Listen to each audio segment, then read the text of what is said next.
bad boys, what you want, what you gonna do when Chevy John don't come for you? Bad boys, what you gonna do? What you gonna do when they come for you? Bad boys, what you gonna do? What you gonna do when they come for you? Cops is filmed on location with the men and women of law enforcement. All suspects are innocent until proven guilty in a court of law.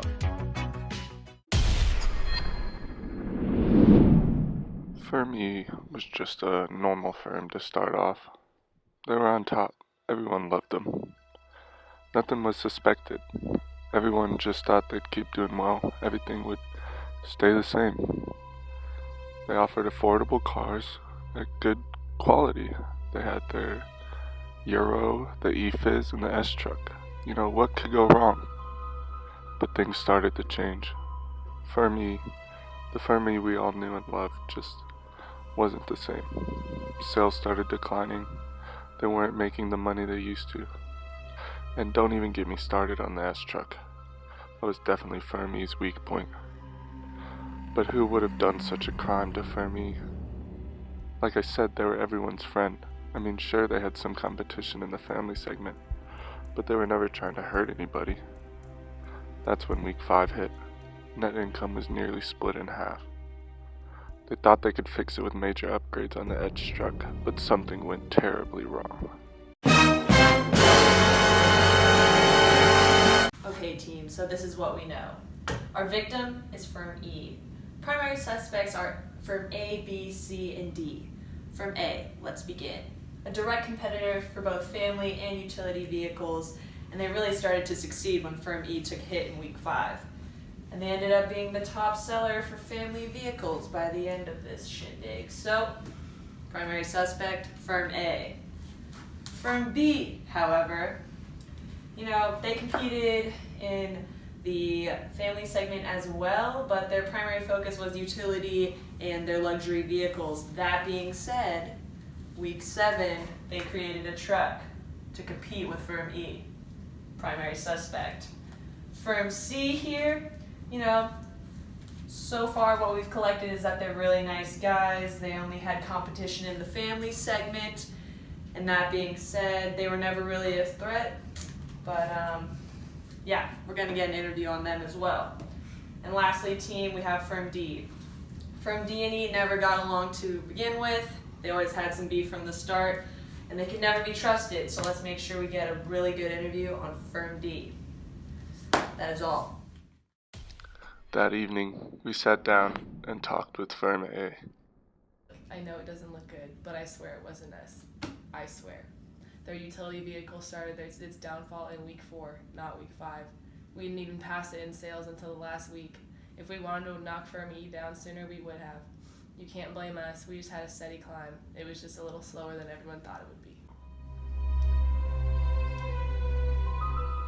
Firm D didn't seem like a competitor at first, but upon further look, they were definitely a threat to Firm E. It couldn't have been us. We didn't even create a truck until Firm E had already fallen. There's no way we could have predicted that, and we loved Firm E. Hated to see it happen to them, even though it did help us long term.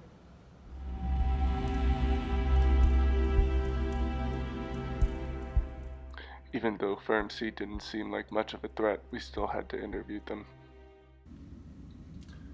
Terrible. Just terrible news what happened to Firm E. They were great. They were our friends. In fact, we even looked up to them. We had pictures of their ads and their employees in our office. They were succeeding. They were doing great. But now that I think about it, they were a little reactive instead of proactive. They didn't really start making major upgrades until after the downfall.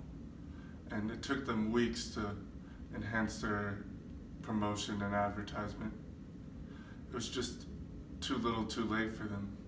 I could see why it happened.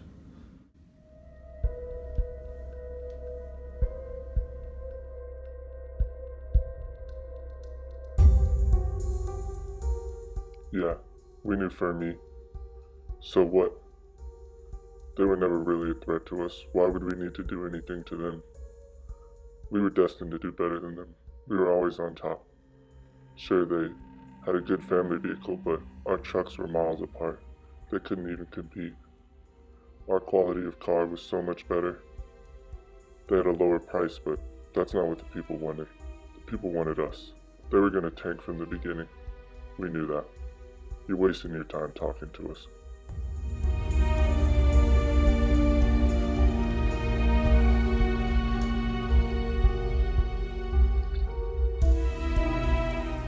For the first time in my career, I was lost. I did not know what was going on in this case.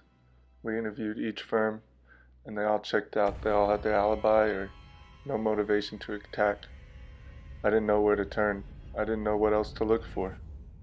Until one night, we received a phone call.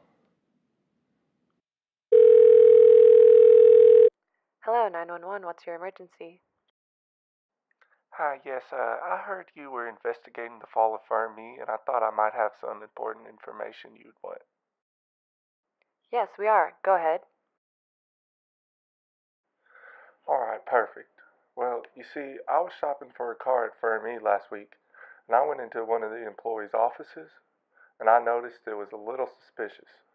They were very unorganized, seemed to be too busy for all this car stuff. Is that it? Well, there was one more thing. On his computer screen, I noticed an email with the subject, Company Secret. And while he went to go print something, I snuck over to his side of his desk and checked it out.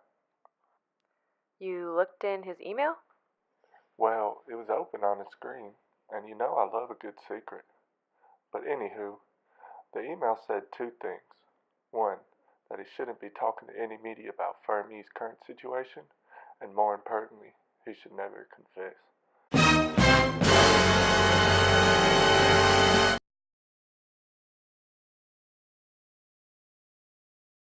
I'm Jade. I started working for Firm E in its first year.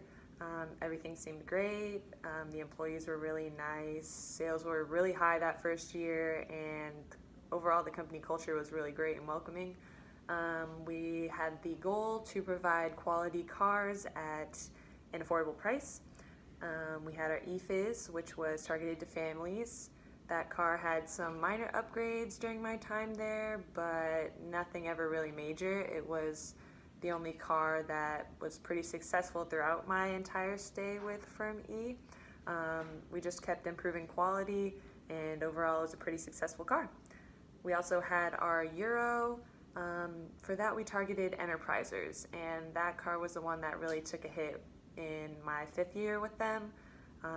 It couldn't really survive the recession at the time, and we tried to make some major upgrades so that people would be interested, but took a pretty big hit. And then lastly, during my stay there, we had the S truck, and the S truck was overall our company's least favorite car. Although we didn't take it off the market ever, we never could really figure out how to sell it and make it successful. We made minor upgrades to the car, we made major upgrades to the car, but it just never really worked out for us. We tried to combat the recession with advertising, promotion, and distribution, but honestly, it just wasn't enough. After my 5th year, when the recession hit, we hit a pretty big downfall, and honestly, I don't really know why I stayed. We were a company that lived pretty much in the moment, and we were pretty relaxed and thought short term instead of long term, and for a big industry like that, I think that's why we weren't successful. I guess you could say we just weren't really cut out for the industry.